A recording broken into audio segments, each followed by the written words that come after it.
फिर उसके बाद औलाद इमाम हसन। ये याद रखिएगा कि औलाद इमाम हसन में से कम 3 का तस्करा ज़रूर मिलता है कि जो करबला में शहीद हुए। एक जनाब कासिम, एक अबू बकर इब्ने हसन और एक जनाब अब्दुल्ला इब्ने हसन। जनाब कासिम शहीद हुए, उनके बाद अबू बकर इब्ने हसन और फिर अब्दुल्ला इब्ने हसन। वो आप जानते हैं कि हज़रत अली असगर की शहादत के बाद जब इमाम शहीद होने वाले थे उस मौके पर जनाब अब्दुल्ला इब्ने हसन शहीद हुए और हम डिस्कस भी इसको कर चुके हैं। तो ये जो कज़िया है इसमें जनाब कासिम, उनकी शख्सियत गैर मारूफ नहीं है, आप जानते हैं, उसके हवाले से उनके मसाइब भी पढ़े जाते हैं। ये बहस हमेशा से रही है जनाब कासिम के अक़्द के हवाले से। मैं कोई इस वक्त डिटेल गुफ्तगू इस मौजू के ऊपर नहीं कर रहा, लेकिन ये बात याद रखिएगा कि ऐसा नहीं है कि जनाब कासिम के अक़्द के हवाले से कोई ताज़ा डिस्कशन हुआ है कि जो पिछले 10-15 सालों में इनिशिएट हुआ ना। ये बहस हमेशा से चलती रही है, यानी जब से चीज़ें मुनज़्ज़म होकर हमारे सामने आ रही हैं उसमें हम देखते हैं उलमा के हमेशा से बर्र सग़ीर के अंदर भी 2 गिरोह रहे हैं। एक गिरोह इस बात का कायल रहा है कि नहीं अक़्द वाली रिवायत मोतबर है, दूसरे कहते हैं कि नहीं अक़्द वाली रिवायत जो है हम कबूल नहीं करते हैं। दोनों सूरतों में जनाब कासिम की शहादत मुसल्लम, लेकिन अक़्द वाली एक बहस अपनी जगह मौजूद है। यहाँ मैं आपकी खिदमत में सिर्फ इशारा करके आगे बढ़ूँगा कि जो उलमा अक़्द के कायल हैं वो सेलिब्रेशन के कायल नहीं हैं।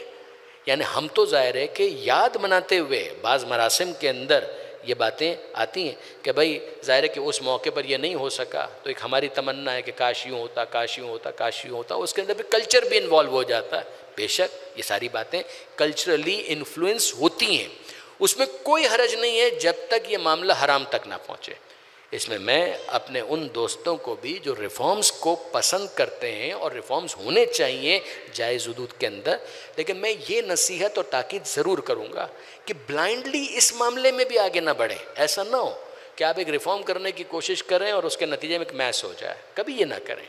चीज़ों को वाइजली हैंडल करने की कोशिश करें।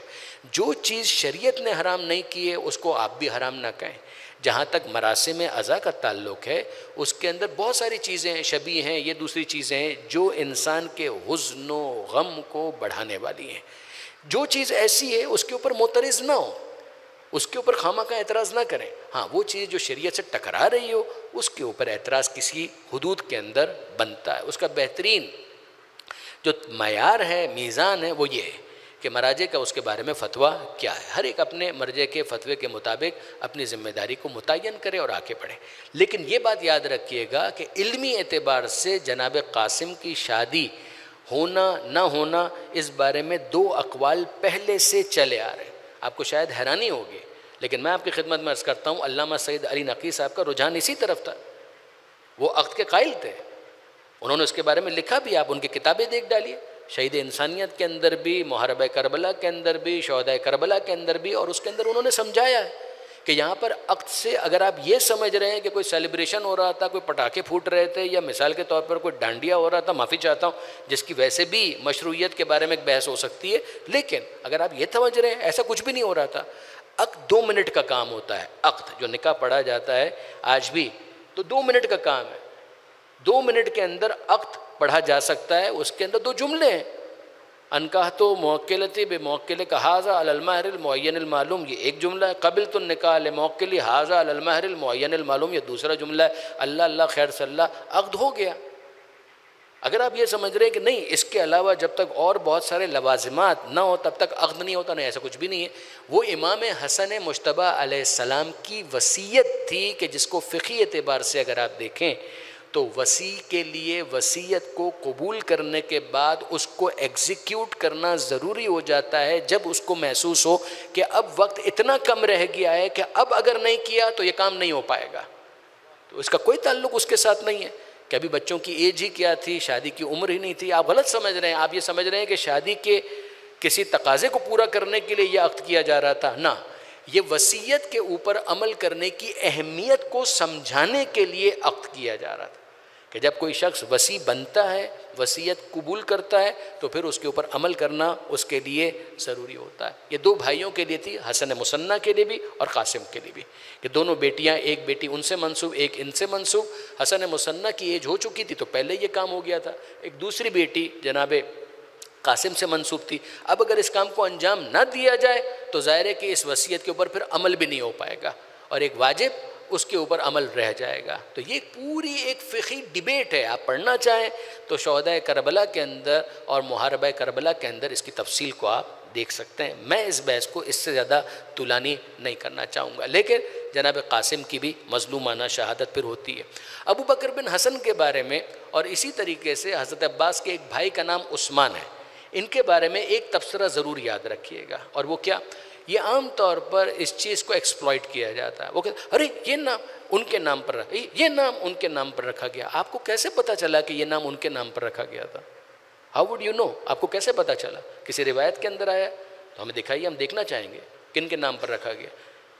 ये आपको किसने कहा? जैसे हज़रत अब्बास के भाई हैं उस्मान, उनके बारे में मौला के जुमले हैं, उनके बारे में तो मौला की सराहत है कि मैंने अपने इस बेटे का नाम उस्मान रखा किन के नाम पर?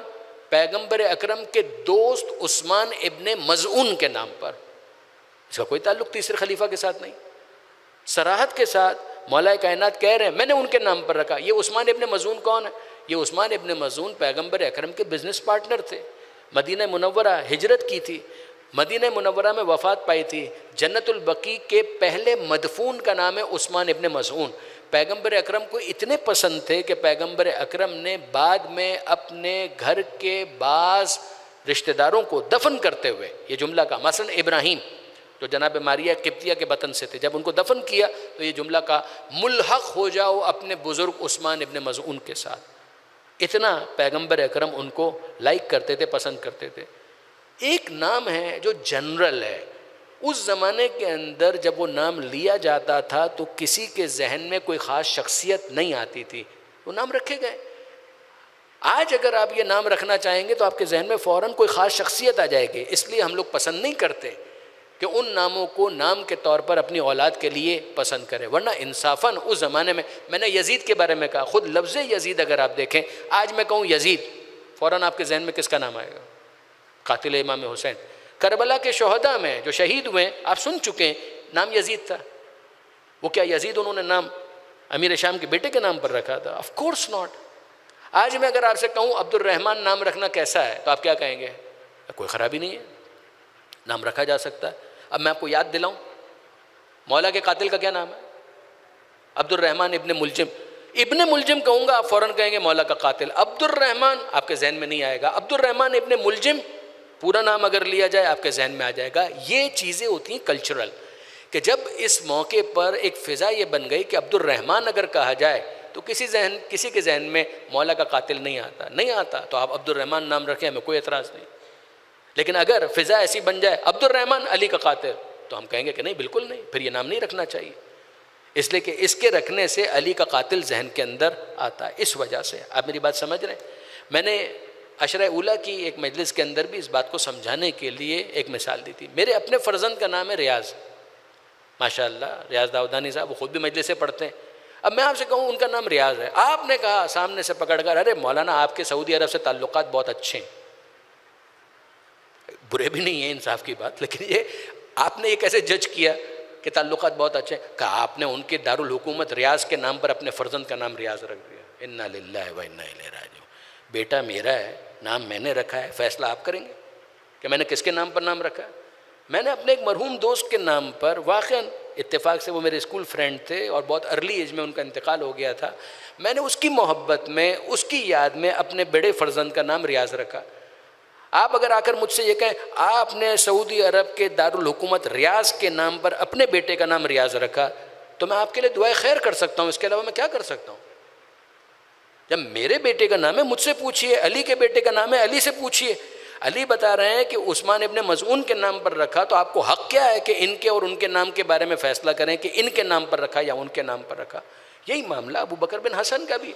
उस ज़माने तक ये उन्वान किसी ख़ास जहन की तरफ तबादुर नहीं होता था, लिहाजा रखने में कोई हरज नहीं था। आज अगर आप कहेंगे तो सीधी सी बात है, जो उनके मानने वाले हैं वो राज़ी खुशी रखें उनके औलाद के नाम इन नामों के ऊपर। ज़ाहिर है कि हमें कुछ शिकायतें उन शिकायतों की वजह से हमसे ये तवक्को नहीं की जा सकती कि हम इस नाम को अपनी औलाद के लिए पसंद करेंगे। इतनी सी बात है जो शाइस्तगी के साथ तहजीब के दायरे में कही भी जा सकती है, समझी भी जा सकती है, समझाई भी जा सकती है। न गालियाँ देने की ज़रूरत है, न बदतमीज़ी की ज़रूरत है, न बदतहजीबी की ज़रूरत है। बस जिस चीज़ की ज़रूरत है वो आप मिलकर पढ़िए, दुरूद बर मोहम्मद व आले मोहम्मद।